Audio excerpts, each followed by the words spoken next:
So, if you are just joining me for the first time on this channel, you've really missed a lot.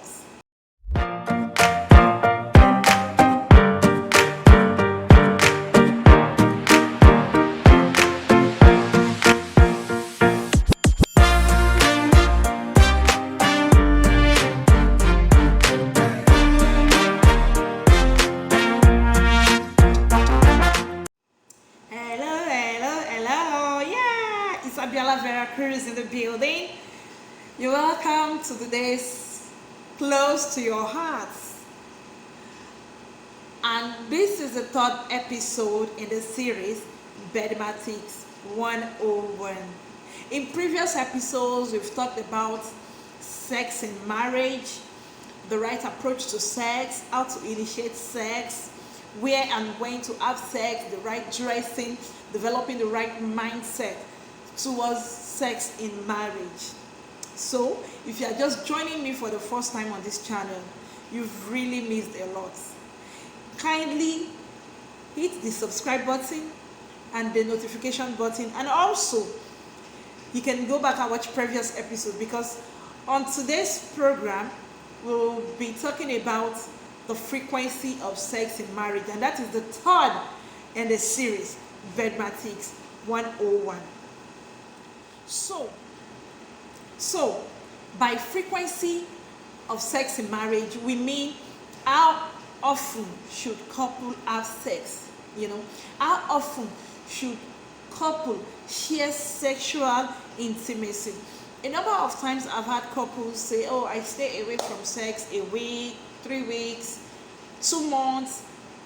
And honestly, it might interest you to know that we are not talking about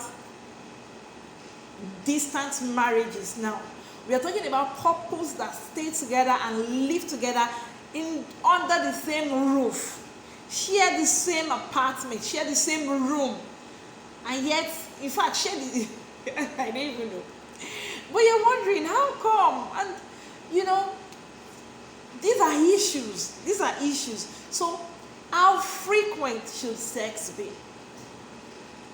I want you to know something, that the capacity of individuals varies. In marriages, there are some women that are very active sexually. They have this sexual drive that is very strong. And we also have women that their sex drive is so low. Again, we have men too that their drive for sex is unmatchable. As in fact, it is unmatchable. There are times even a sexually active wife will be like, no, Oga, if you're pamini. You understand? It's unmatchable. Energy more. And we also have men too that their sex drive is so low. Now, as couples, how do you balance this? Because it has really been a major problem for a number of marriages. You hear the man complaining. Anytime I just say I want to do, she's full of complaint, that she's tired, she's this. Some women are just like that. Some men are just like that. They can stay, not that they are having extramarital affair outside. Yes, we can't rule out the place of some underlying health conditions, that might be responsible. But in cases where both the wife and the husband, where their energy match sexually, nothing stops frequent sex, except in rare cases. Okay, maybe you want to set yourself apart to pray, seek the face of the Lord, or maybe some minor tiredness, But in most cases, nothing stops such couple from having sexual intimacy regularly. Regularly here does not mean every day, but at least thrice a week, It's fine. And if your energy level matches every day, why not? Why not? Now, I want to explain certain things to you here. With respect to the women folks, there are times that their sex drive normally drop.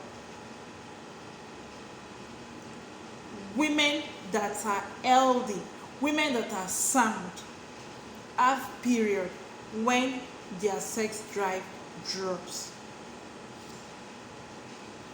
And that occurs mainly during their menstrual cycle, or as the menstrual cycle approaches.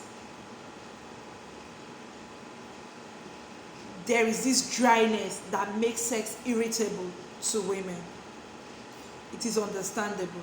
So when that time comes and you see that, oh, you approach your wife and she's like, just try and understand. One, it doesn't mean she can't have sex at all during that period. It only means that you as the man, you have to make more effort to turn her on. Because should you go ahead with that dryness, the sex will be irritable. It will become a painful sex that is not pleasurable. That is that for that. Now, in cases where the energy level does not match, either party, one is high, the other is low, the two parties can come together, the two parties can come together and talk it over. See what can be done. There are times you can even visit a medical personnel. Now, let me sound this. There are some men that will deliberately go and take energy drink for that purpose. They deliberately go and take energy drink for that purpose, just because you want to have sexual intimacy with your wife. You took energy drink, and yet you are complaining that your wife is not satisfying you. Olga, she cannot satisfy you because you've gone ahead of her. You're selfish. You are only considering your own enjoyment to the detriment of her own performance and satisfaction. So it can't match.